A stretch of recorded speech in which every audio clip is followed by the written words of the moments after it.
Dengue ও chikungunya থেকে রক্ষায় প্রতিরোধমূলক ব্যবস্থা গ্রহণের আহ্বান জানিয়েছেন প্রধানমন্ত্রী তারেক রহমান। ভিডিও বার্তায় এই আহ্বান জানিয়ে তিনি বলেন, 14 মার্চ থেকে শুরু হবে পরিচ্ছন্নতা অভিযান। ডেঙ্গু প্রতিরোধে সচেতনতা এবং পরিষ্কার পরিচ্ছন্নতাই সবচেয়ে কার্যকর উপায়। এরই পরিপ্রেক্ষিতে আসন্ন বর্ষা মৌসুমের আগে থেকেই সরকার 14 মার্চ শনিবার থেকে প্রতি সপ্তাহে সারা দেশে পরিচ্ছন্নতা অভিযান শুরু করতে যাচ্ছে।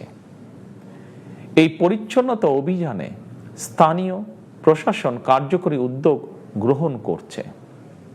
এর পাশাপাশি প্রতিটি এলাকার জাতীয় সংসদ সদস্যগণ সর্বস্তরের জনপ্রতিনিধিদের গণের প্রতি আমার আহ্বান, জনগণকে সঙ্গে নিয়ে প্রতি সপ্তাহের শনিবার আপনারা যার যার এলাকার নিজ নিজ বসত বাড়ি এবং আশেপাশের এলাকায় পরিচ্ছন্নতা অভিযান পরিচালনা করুন।